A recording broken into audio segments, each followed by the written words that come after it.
Welcome, welcome, welcome to the Master Connector Show. I am so excited that you're here with Steve Spiro, myself, and today Dave Bricker. We are going to be talking about the art of storytelling. Storytelling is where it's at. It's how you bring people into who you are and what you do and the magic that moves the world. Stories make it all happen. Stick with us. We'll be right back after our intro video.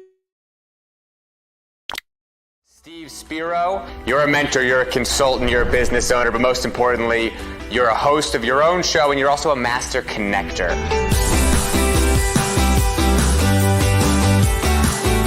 Steve Spiro is one of my idols and I love listening to everything that he does. He's such a dynamic individual. Some of the topics I really enjoy speaking on is how to really connect, whether it be in person or through social media. I love to lead with my weaknesses. I lead with, my vulnerabilities. It's fine because I'm okay with who I am.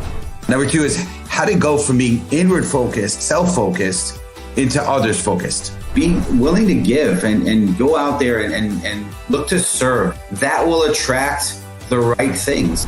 Another one is on leveraging LinkedIn to really grow your business. You could reach a lot more people. You could broadcast a message to people that actually consented to want to know you. And then lastly, overcoming big obstacles. I love sharing. I was a shy, introverted kid, picked on, bullied, learning disabled, dyslexic, really in a dark place. I was really in a box in a shell, and I've been able to break out of that box. And so I love being able to inspire people and really help them. So the Master Connector was born. The world is my networking event. Right? I meet people all the time. My goal is to meet 3 strangers every single day. Steve is open to meeting you. You should set up a face-to-face with Steve. One little conversation can really change your life.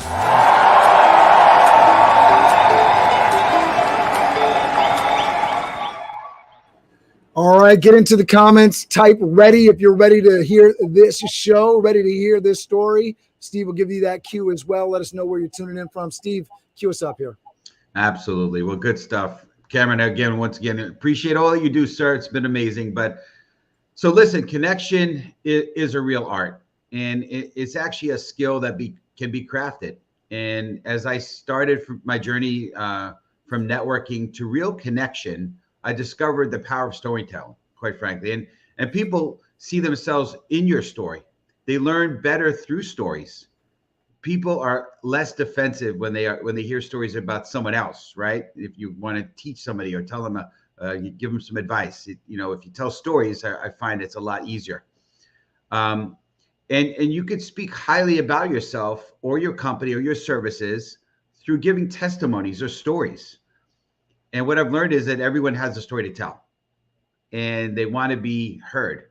So this is going to be an incredible topic, and so I'm excited to have our speaker. I know Cameron's going to bring him up, but if you guys are ready to hear Cameron bring up our next speaker, I'd like you to go ahead and type the word ready right now, READY. I think that's how you spell it.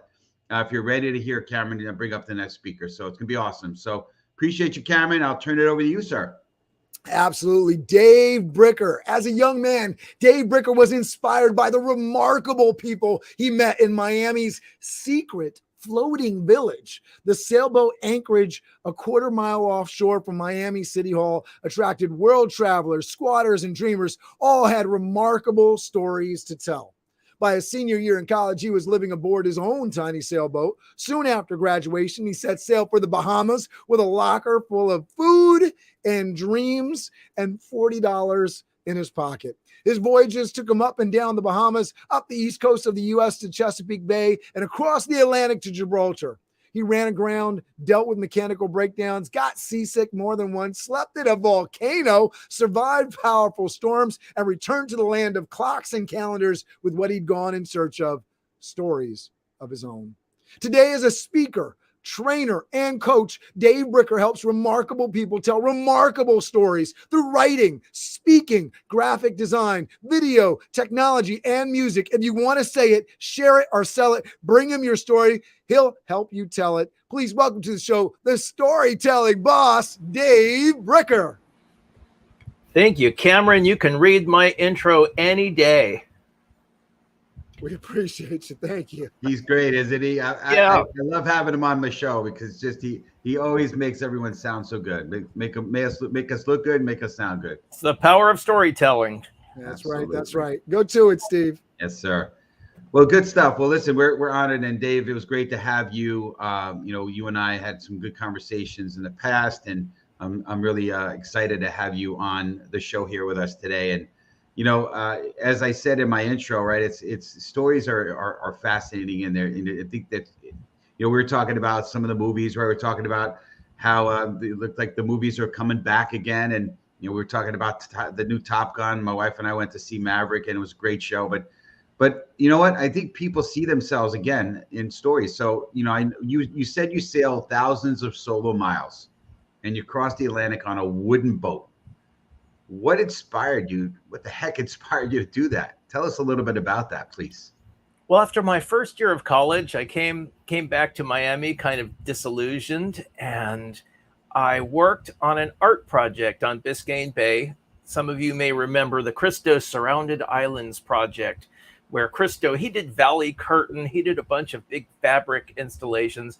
He surrounded a bunch of islands in Biscayne Bay with a 200-foot wide border of pink fabric. So that was my summer job, hanging out in a boat all day. Best job ever. But anyway, on that job, I met people who lived in the sailboat anchorage. And they weren't wealthy people by any means. They were doing what I was doing, working for minimum wage on a summer job. But they sailed all over the world. And when I realized you can have adventures in life, you don't have to go to a movie theater. You don't have to climb Mount Everest. You don't have to read a book. You can have real life adventures. So I just decided I want some of that. And I made it my mission to go out and get some of that. That's great. That's awesome. Let's go back to that view. Yeah, it's awesome. I mean, that is pretty awesome that you did that. I mean, yeah, I never want to ever own a boat, but I love the idea of being on a boat and having somebody who could sail and take me in different places. And I love the idea of that. I mean, I love the water. It's so magical and mystical for me as well. So that's pretty awesome and exciting story there. So we're going to ask Dave another question here, and so I'm gonna queue up the question. But if you're ready for the next question, I want you to type in, viewers. I'd like you to type in the word yes if you're ready for the next question, and hear more about from our good friend Dave here. But so you speak about and write about storytelling. What's that all about, and why should leaders care about storytelling? Tell us a little bit of perspective. Again, viewers, say yes if you're ready. Otherwise, Dave's not going to speak. Go ahead and say yes. Exactly. I see some yeses. Is it safe to go? It's safe to go. Yes, sir. So why storytelling? Stories are sticky. And anyone who's raised a child, I mean, how many times have you actually sat through Sleeping Beauty? How many times kids, right? We watch the same movie over and over, even though we know how it's going to end. There's something about stories that pulls us in from the time we're a little kid. And how much time, we're all busy, but we make time to watch our favorite shows on cable or streaming, whatever it may be. We go to the movies, we read books, and we're still fascinated by stories. Stories are the most powerful form of human communication there is. And then this leads us into the business side. How many people attempt to communicate without telling a story? And it doesn't work. People are talking about prices, processes, ingredients, and data, but they're not telling stories. And I don't know, if you look at the advertisements in a magazine or just the amount of information that streams past us, how much of it gets filtered out? It's an extraordinary waste of time and money. And yet the answer is simple: learn how to tell better stories. It's great. Yeah, absolutely. No doubt about it, for sure. And, I have a background, and we've spoken about this, a background in the advertising industry, right? And that's what it's all about. It's about telling stories, and people connect that way as well. And I alluded to it before, but when I started networking, and I found, when you do a lot of networking like I've done, people, they want to ask you what you do. They want to start, I call it the what do you do dance, right? So what do you do? What do you do? And what's a good referral for you and all that? And I stop people and they say, can we try something a little different here? Can we just take a pause here? Can we not do that? And can we go back and tell us our stories? I want to hear your story. I'd love to hear, a little bit of the backstory, like, the born and raised, like, I want to hear a little bit about what you do, but I want to hear the other part of it. Right. And then if I'm in, a sales related call or, a discovery meeting where I'm, for the consulting work I do, I love asking, a business owner, how did you get started in this? Like what got you doing this, or what keeps you up at night, right? Getting people to tell stories is so important. And obviously, in terms of, selling and, having the ability to, if you have some product or service, I had mentioned in my intro a little bit, right? But there's nothing better than saying to somebody, if they say to you like, well, how does your product work? Or, how do I know I'm going to like your product, or whatever it is, you could say something like, well, I'd like to think you would, but let me tell you, I have a similar client, and this is what happened, and this is exactly what I did for this client, and this is what he said to me afterwards, and you go through the whole story, and now you've got this sort of built-in credibility, this sort of this referral, if you will, that you're speaking of in a story sense, and I found it to be very, very effective in business is doing that kind of communicating. So. Well, good stuff. Well, so, we definitely want to continue this conversation. And so I've got another question for you, but if our viewers, our community here are ready, I'd like you to type in "Let's go," LETS go, if you're ready for the next question. And then, to hear what Dave has to say as well. But, so and don't forget that apostrophe in "let's." Exactly, right?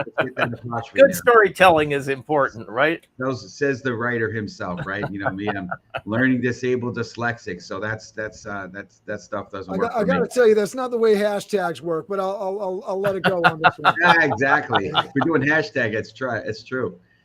But so the question is, and it kind of relates to what I was saying, and I'm curious on what your perspective is. And that is, why are stories such an important and powerful connection tool? And how do stories work? Well, how do stories work and why do they connect? First of all, the number one golden rule of storytelling is that stories are always about people. They may be metaphorical people. They could be talking animals or aliens, but stories are always about people. And that means if you're talking about prices, processes, ingredients, data, functions, features, you're not talking about people. If you're not talking about people, you're not telling stories. If you're not telling stories, you're not connecting. And if you're not connecting, you're not selling. And yes, I know I use the S word, right? Selling, but anyone who's asked for a date is selling. Anyone who's asked for a raise is selling. Anyone who's tried to put a child to bed is selling. And selling is not the art of getting people to part with their money. Selling is the art of engagement and influence, getting people to listen and act on your message. So stories are powerful because we're talking about people. And then what does that mean? Because we hear, when we learn about marketing, somebody tells us, sell the benefits, not the features. And we say, okay, that sounds great. And we kind of put that in our mental filing cabinet. But benefits are not the same as features, because benefits are something that people enjoy. They are outcomes for human beings. So how does your offering serve somebody, whether it's the prospect you're talking to, whether it's the organization you're talking to? What outcomes do you produce? That's a story that people can engage with. The rest of it gets tuned out. I love that. Yeah, that's great. I love, I remember back in the day, I was working in the technology industry, and they had me, there was a lot of training on the widgets and the gizmos and how it works and how to, and you know what? I'm saying like, yeah, that's great, but I want to know how to sell it. And what the how to sell it is more of the storytelling part of it. Is what is the benefit? How is it going to benefit our clients in what they need to do? And that's best communicated through, if you can, through storytelling. It's amazing. So I appreciate that perspective. So I've got another question for you, and I'd like our viewers now, and again, viewers, thank you for indulging us with this. But we want you involved. We don't want to be just talking heads. So that's why we're asking you to type and to get in the messaging and the comments. And hopefully, if you're in the comments as you do, you're connecting with each other, you're networking with each other. That's a big part of one of our 4 pillars, which is building a community and growing and building your network. So hopefully, you're networking with each other. So get in the comments and go ahead and connect with people and reach out and start dialogue, right? Yeah, connection doesn't start with stalking. Apparently some people believe that stalking is where connection starts, but I don't myself believe that. Yes, or lurkers. Right, lurking. Yes. Actually get in there. Yes, get engaged for sure. Well, speaking of engagements, if you're ready for the next question, I want you to type in now. See it right on the screen now. If you're ready for the next question that we're going to ask Dave, and this is going to be a good one, I believe, because listen, there's some people out there, I'm sure, that are saying to themselves, yeah, Dave's got these great stories. He's, he went on a wooden boat across the sea. I mean, what the heck? I don't have this crazy, amazing story. So what if you don't have a big, amazing story? What then? I think everybody's got a big, amazing story, but we have Netflix, right? We watch people climb Mount Everest, and I wouldn't diminish that. I mean, first of all, you won't catch me trying to climb Mount Everest, but over 4,000 people have actually done it. But I mean, I've got a friend who's single who tells me way more stories than I want to hear about his life as a single person. But if you're working in a cube farm and you're part of a group of 4 cubicles, I guarantee you the stories that happen between the walls of those 4 cubicles are just amazing. Very often stories don't get heard. I'm here in Miami, where most of the people are from someplace else. Everybody's got an immigrant story. And because everyone has an immigrant story, so many people take it for granted. I've got a friend who's got her own marketing and web design company. She's from Colombia, and when she came to this country, she was cleaning houses, and she went to college and started her business, and now what a great story. So they don't have to be massive stories. It can be the story of your child, raising a child. No stories there? Come on, open your eyes. Owning a pet. What do we own pets for? They make us smile, they make us laugh, and look, they don't last as long as we do. They make us cry. And yet, the stories, they're little story generators. We love our pets, and everybody's got stories. And very often, it's the small ones that can have the biggest impact, that can really charm us. That's great. It's great. I want to reflect on one thing that you said earlier about selling, right? I meant to say something, right? We're talking about selling a little bit earlier, right? And and I think you're right. It's the S word, right? But it's the 4-letter S word, sell, right? But we all sell, right? And I'm married. I'm married, coming on about 33 years, believe it or not. I sold big time, right? I got my wife to agree to marry me. I mean, we're always selling in some way or the other, but I love what you said about stories connect with people and help you. And thank you for sharing that perspective about, not having to have this incredible, big incident, right? Like I know, and it sounds like you don't have to survive cancer or find, you save someone's life or something. It doesn't have to be this crazy story. You could just tell a story. It could be a simple one, and people will still connect and relate with you, But yeah, go ahead, Dave.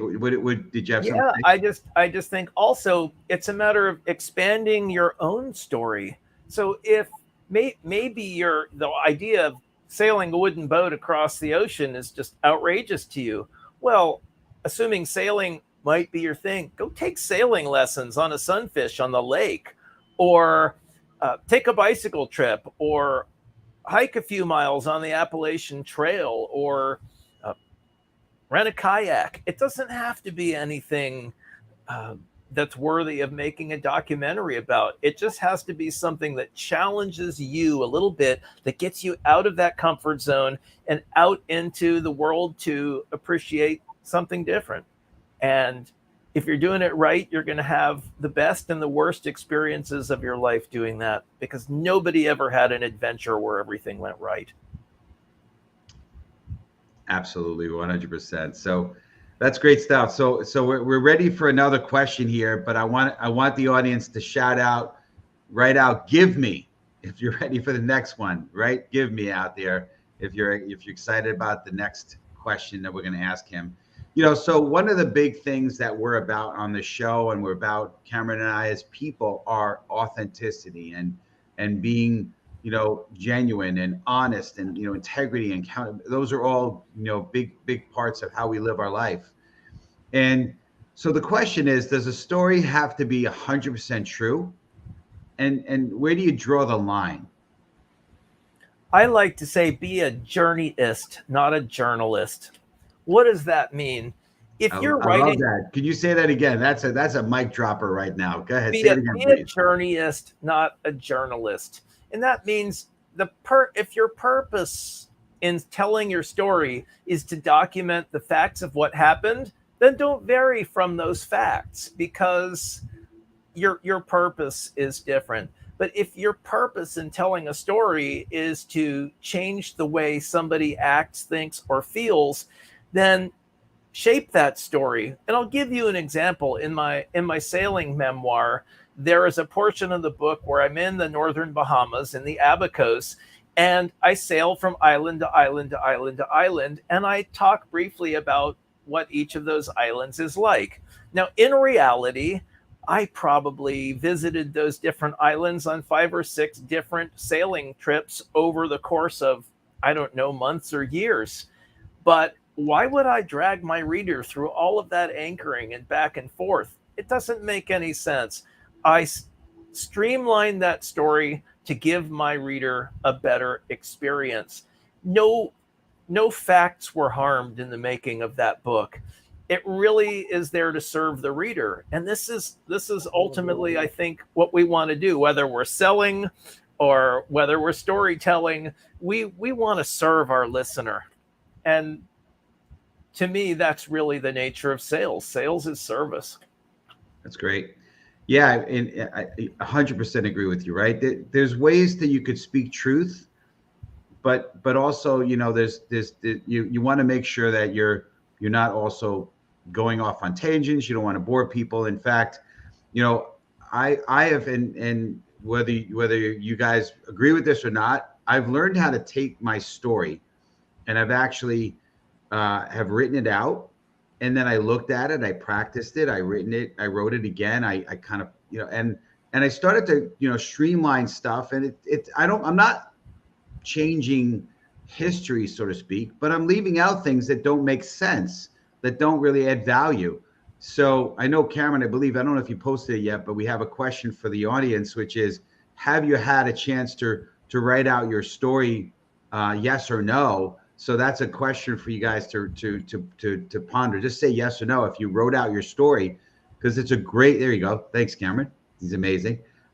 Because it's a great exercise to do, because everyone has a story, right? And if you're going to be out there networking, which is a big part, connecting and networking, we recommend that you have a story that you share with people. And, you know, again, if you're in sales or you're doing anything where you have to sell a product, you need to be able to have your story crafted. And there's nothing wrong with writing it out. Now, you don't have to, you know, memorize it per se, although I'll be honest, I did. And I like it, because now that gives me the ability to focus on the person, and I can deviate from the story a little bit, and, you know, and go off script a little bit, so to speak, because it's within me. It's ingrained within me. So highly recommend get that story. And again, it should be truthful, but it could be a version of you don't have to give every detail, right?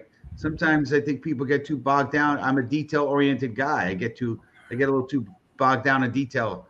at least in the past, not so much these days. And we learned this real lesson going through Jordan Mendoza's course, and we have a couple of sponsors for the show, and Jordan is one of those sponsors. We're really grateful for him, and we went through his course, and we used the Sales Connector technology. But Jordan walked us through this, and so I changed my about section completely around from just a laundry list of what my career was to something that actually brought people in and gave people a story. And so people actually started. So what was the results of that? What was the actual outcome of that? People read it.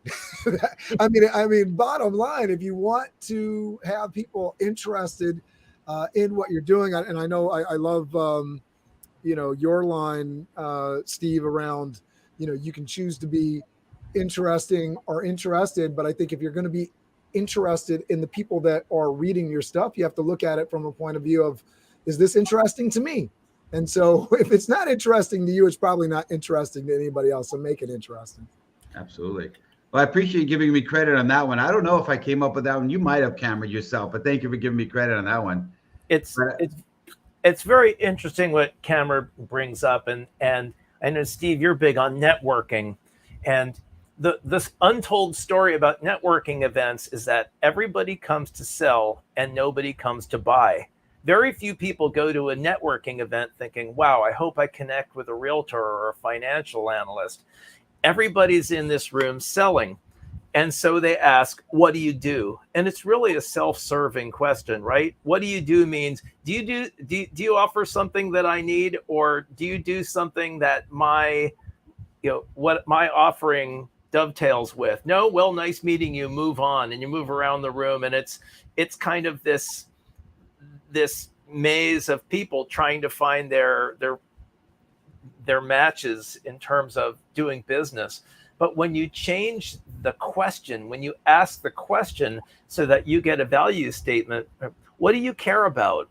Or what do you do for people? What outcomes do you produce? Or tell me the story of your business, the one that you suggested.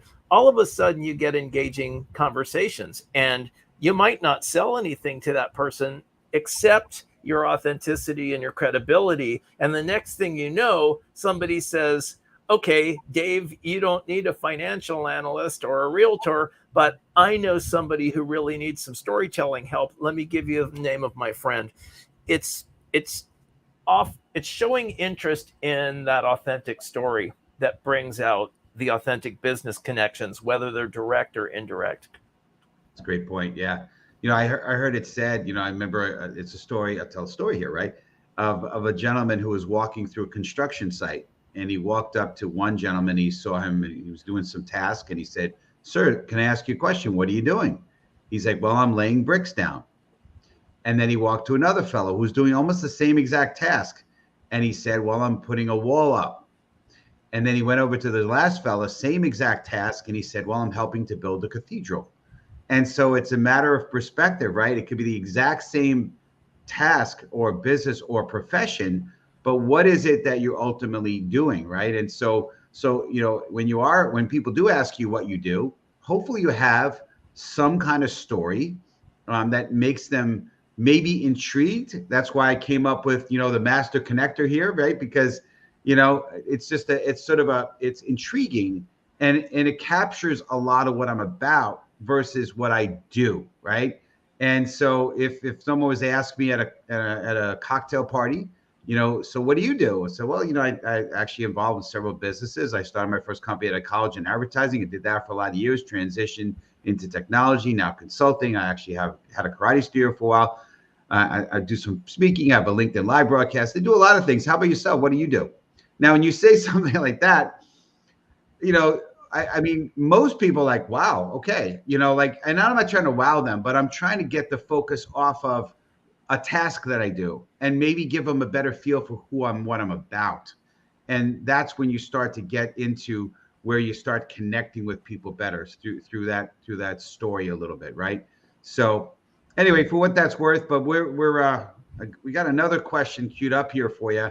And so if our viewers, our community, our amazing community, you ready? Again, I'm hoping you're in the comments, connecting with each other, having a blast. Make sure you blast this out. You know, we got another 6 minutes left to the broadcast, so hopefully you're blasting it out to your community. You can also, if you're watching this on the replay, right, you type in #replay, so we know you're watching this on the replay. But if you're ready for the next question here, I'd like you to type in the word more, M-O-R-E, right? When you want more of Dave, right? So, one of the things that I'm in the process of growing is a public speaking career, and I'm a, considered an inspirational speaker, and I love doing that. And so, what about public speaking, Dave? Right? Once you've crafted the story, you need to be able to tell it in an engaging way. Tell us a little bit about your perspective on that. Well, there are two parts to storytelling. One is what to say, and the other is how to say it. And if you write eloquent words and you just read the eloquent words, or maybe you put some emphasis on the words and da da da da da da da da da da da, but after a while, there's no dynamic changes, there's no shifts, there's no emphasis on one word or another, and there's no music in it. And what happens is after a while, it's the old Charlie Brown teacher, wah, wah, wah, wah, wah, right? It's all of those teachers that we tuned out when we were in school because they didn't have those presentation skills. So the art of public speaking is a very important part of storytelling. It's not something that comes natural to many people. It's scary to many people, but it's so worth learning because what it will do for the impact of your communication and what it will do for your own self-confidence is immeasurable. That's awesome. Yeah, absolutely. Very, very cool. And so I want to piggyback on that question and dive into that a little bit more with you guys, with our community. And we're a very polite group, right? Even though we're from the Northeast and we tend to be a little bit gruff, but we're polite. So the next word I'd like you to type in, if you're ready, is please. If you're ready for the next question. So here's a question as our community is typing out the word please. So how can people improve? What skills do they need to learn to be better at storytelling? I'll give you two answers to that. Begin with joining Toastmasters. Go to Toastmasters, find a club in your area, and many of the clubs are still virtual, and it's just as effective or almost as effective or differently effective, but join a Toastmasters club. It costs nearly nothing. It's the cheapest and some of the most effective professional development you'll ever find. That's part of it. Then if you're a leader, if you are an executive, if you speak to stockholders and stakeholders and your message needs to have impact, then work with a presentation coach. Get those skills because it will have a huge impact on your leadership. And then finally, if you want to get into professional speaking, whether you do that as a keynoter or you do that to give workshops, again, if you don't have those presentation skills, you can have the best information, the best words in the world, and it's just going to fall flat when you deliver your lecture, your workshop. We've all been in that room where our teachers were so passionate about their subjects, and yet they drone on about it and turn room after room after room full of students off. And if you want to get into professional speaking, then join the National Speakers Association. And joining any of these organizations is not enough. You have to show up and grow. Yeah, you reminded me that's originally how we met, right? We met through a Toastmaster. Well, that's not true. We met through networking. Then you invited me to your Toastmasters chapter. Mm-hmm. Got a chance to meet some amazing people. Got to hear you. I need that invite to your Toastmasters group, Dave. I feel left out here. Well, we'll make that happen. All right, good. I love Toastmasters. But yeah, it was. I can tell. Experience. Yeah, for sure. Yeah, he's a natural. But it was a great experience, and I agree with that. I mean, I saw a lot of great tools and techniques and things that I saw some of the speakers do, and then some that weren't, but they were learning, and so it was great. Yeah. And let me hit you on just something you said, Steve, you called me a natural. And I knew you were going to hit on that one. It's like, he's not a natural, he's trained. Yeah, I talked to Steve about this because we've been kind of on this journey together. I started Biz Dev Live, and that's how he sort of pulled me into doing this show. But at the beginning of the Biz Dev Live journey, and saying I wanted to have more impact, and so for everybody that's watching, if you want to get good at storytelling, you have to tell stories. I mean, I don't think there's any way around it. If you want to write, you have to read. If you want to become a better speaker, you need to speak. And I definitely enjoy talking. But the first time I recorded a speech, and I did so as I was preparing for a speech to go on stage in a conference, oh my goodness, I looked at myself as I was delivering those words I'd written down, and the ums and the filling words in between, because I didn't know how to let words lie without some sort of filler in between them. That was crazy for me to look at. I was like, oh my goodness, you're not doing a good job at all, Cameron. And so I wanted to get better. And so the practice definitely, I don't know about making perfect, but definitely makes better and definitely seems more natural over time. It's like playing a musical instrument. You study, you listen, you practice, and you enjoy the journey of getting better. Yeah, no doubt about it. And the one thing that I could tell you that I've learned a lot in working with Cameron, I'll be honest with you. But the biggest thing that you can actually, I think, get from this is if you just speak from your personal experience and you speak from the heart, and it's not about memorizing something. It's not about memorizing a speech. It's just speaking what you live or you do. Or, I remember, I had that speech class, and I was petrified in high school. But if you're asked to say, I was big into karate. And so somebody challenged me and said, well, can you get up and tell us about karate? I was like, yeah, sure. Because I do it all the time. Right. Back then. Right. So when you're doing something, you're living something, it's easy to speak about it, especially if you're from the heart. And if you're trying to memorize something, it gets a little challenging. But I love your clues and your tips, which is, get a little animated, make sure you change your tone a little bit, right? Don't just be monotone, right? I love that. And have the ability to look at people's eyes is also extremely important as well. Whenever you can. Calling Bueller, right? Yeah, exactly. Well, Steve, I'm going to change your story a little bit, because whether you use that label or not, what you're doing right now is professional speaking. You are a professional speaker. You have an audience watching and listening to you. And now you need to decide on your own whether are you living up to that?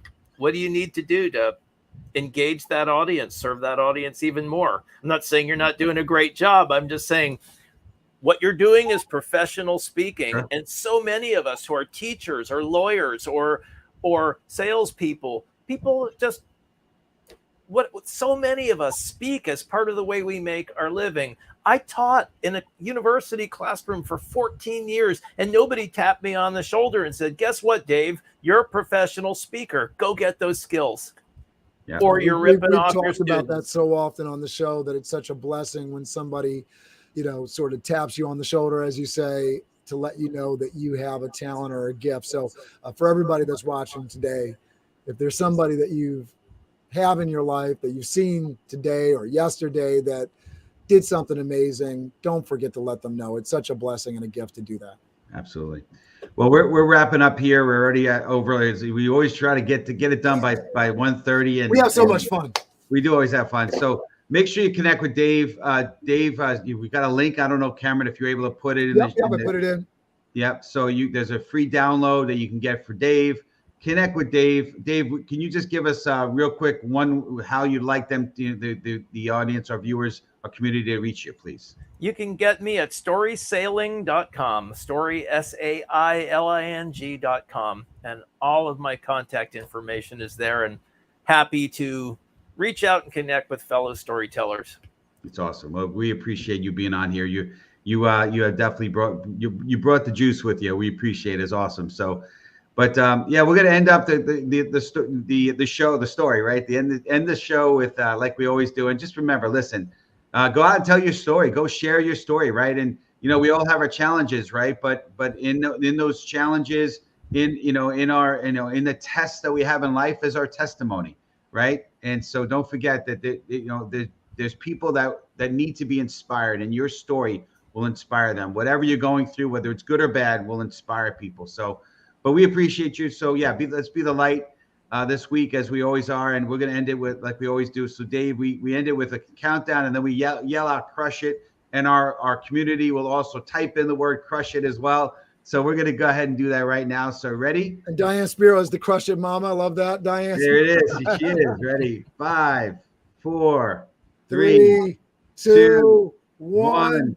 Crush it! Have an amazing week, everybody. Next week, we are excited to bring you Bruce Cryer. What is leadership? Mentoring. We'll be talking about it. So next Wednesday, June 8th, tune in for that. We are excited. I'm going to throw that link into our comments as well. Have an amazing week, everybody. We will see you next week.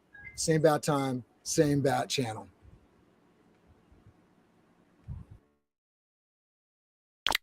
Steve Spiro, you're a mentor, you're a consultant, you're a business owner, but most importantly, you're a host of your own show, and you're also a master connector.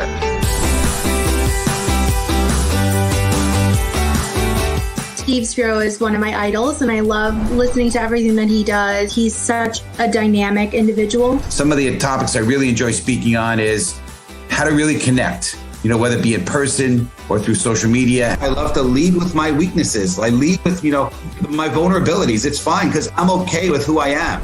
Number 2 is how to go from being inward focused, self-focused, into others focused. Being willing to give and go out there and look to serve. That will attract the right things. Another one is on leveraging LinkedIn to really grow your business. You could reach a lot more people. You could broadcast a message to people that actually consented to want to know you.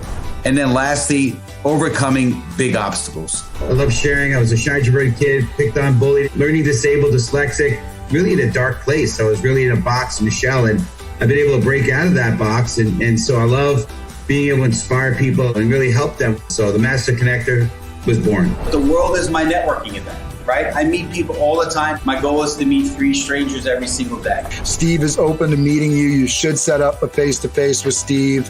One little conversation can really change your life.